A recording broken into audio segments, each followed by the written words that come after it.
நெகேமியாவின் புஸ்தகம் 1வது அதிகாரம்.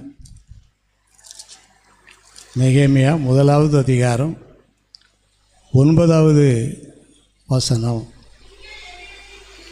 நீங்கள் என்னிடத்தில் திரும்பி என் கற்பனைகளை கைக்கொண்டு அவைகளின்படி செய்வீர்களானால் உங்களிலே தள்ளுண்டு போனவர்கள் வானத்தின் கடையாந்தரத்தில் இருந்தாலும் நான் அங்கே இருந்து அவர்களை சேர்த்து என் நாமம் விளங்கும்படி நான் தெரிந்து கொண்ட ஸ்தலத்திற்கு அவர்களை கொண்டு வருவேன் என்றும் தேவரீர் உம்முடைய தாசனாகிய மோசேக்கு கட்டளையிட்ட வார்த்தையை நினைத்தருளும். ஆண்டவர் நெகேமியாவுக்கு இந்த வார்த்தையை சொல்லலை. யாருக்கு சொன்னார்? மோசேக்கு சொன்னார். மோசேக்கு சொன்ன வார்த்தையை யார் பிடிச்சிக்கிட்டா? நெகேமியா பிடிச்சிக்கிட்டார். அதுக்கு பிறகு அந்த பரிசுத்தவான்கள் அதை பிடிச்சிருப்பாங்க, அந்த வார்த்தையை பிடிச்சிருப்பாங்க. அதே போல் நாம் என்ன செய்யணும்னு சொன்னால், அங்கேருந்தே வர அந்த வார்த்தைகளை எல்லாம் பிடிச்சி நம்மளும் பிடிச்சி ஜோப்பிக்கிட்டே இருந்தோம்னு சொன்னால் மகிமையான மாற்றங்களை கட்டாயம் ஆண்டவர் நமக்கு செய்வார். இந்த வசனத்தில் என்ன போட்டிருக்குன்னு கேட்டால், உங்களிலே தள்ளுண்டு போனவர்கள் ஆண்டவருக்குள்ளே இருந்து ஊழியம் செய்து விசுவாசியாக இருந்து பிறகு ஏதோ சில சூழ்நிலைகளில் பின்வாங்கி போய் தள்ளுண்டு போன ஒரு சூழ்நிலை இருந்தால் அவங்க எங்கே போயிட்டாங்க? வானத்தின் கடையாந்தரத்தில் இருந்தாலும் நான் அங்கே இருந்து என்ன செய்வேன்? அது ஆண்டவருக்கு லேசான ஒரு காரியம். அப்போ முதல் ஜெபக்குறிப்பு என்ன? ஜெபக்குறிப்பு அப்படின்னு சொன்னால், ரொம்ப தூரமாக போயிருக்கலாம், அவங்களே ஆண்டவர் என்ன செய்யட்டும் கொண்டு வரும்படி நம்ம எல்லோரும் ஜெபிக்க போகிறோம். எல்லா இடங்களிலும் இப்படிப்பட்ட ஊழியர்கள், இப்படிப்பட்ட ஆட்கள் உண்டு. அதனால் யார் கெட்டு போகிறது அவருடைய சித்தமே அல்ல. யார் கெட்டு போகிறது அவருடைய சித்தம் அல்ல.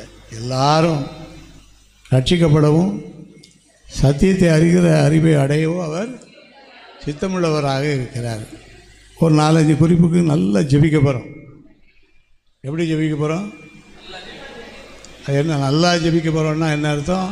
நல்லா இல்லாமல் ஜெபிக்க போகிறோன்னா என்ன அர்த்தம்? நல்லா ஜெபிக்க போகிறோன்னு சொன்னால் நல்லா வெளிப்பாக கருத்தாக சத்தமாக ஜெபிக்க போகிறோம்.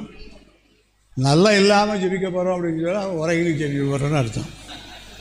அதுதானே? நல்லா ஜெபிக்கணும். ஆண்டவர் நம்ம கையில் ஒரு கனமான ஊழியத்தை வச்சுருக்காரு, ஏராளமான ஆத்மாக்களை வச்சுருக்காரு. நமக்கு நேரம் குறையாக இருந்தாலும் எப்படி இருந்தாலும் இருக்கிற நேரத்தை நல்லா சத்தமாக ஜெபம் பண்ணி பழகிட்டேன்னு சொன்னால் மாற்றங்கள் உண்டாகும். இப்போ நம்ம எல்லோரும் ஜெபிக்க போகிறோம். நெகேமியா 1வது அதிகாரம் 9வது வசனத்தில், தள்ளுண்டு போனவர்கள் வானத்தில் கடையாந்தரத்தில் இருந்தாலும் அங்கே இருந்து அவர்களை சேர்த்து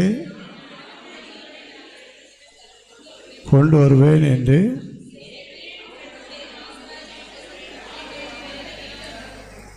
நினைத்தருளும். நினச்சிட்டீங்கன்னா கண்டிப்பாக ஒரு பெரிய கூட்டம் வந்துடும். இன்றைக்கு நைட்டில் ஆண்டவர் இப்படிப்பட்ட ஆட்களை நினச்சிட்டாருன்னு வைங்க, வடநாடு, தென்னாடு, மேல்நாடு, நம்ம நாடு, எல்லா நாட்டிலையும் உள்ள எல்லாரும் நினைச்சுவாங்க வந்துடுவாங்க. எல்லாரும் நினைச்சுவாங்க வந்துடுவாங்க. ஆண்டவர் உங்களை நினைக்கும்படி நம்ம எல்லோரும் போய் ஜெபிக்க போகிறோம். ஜெபம் பண்ணுவோமா? எல்லோரும் ஜெபம் பண்ணுங்க சத்தமாக. ஆமென். தள்ளுண்டு போனவர்கள் வானத்தின் கடையாந்தரத்தில் இருந்தாலும் அவர்களை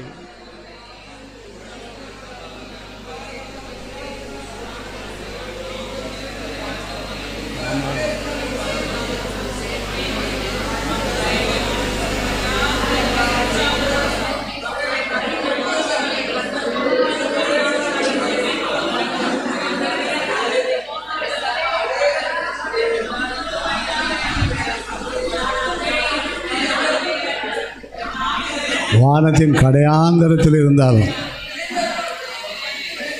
அங்கே இருந்து நான் அவங்கள கூட்டி சேர்ப்பேன்னு சொல்லி ஆண்டவர் சொல்கிறாரு.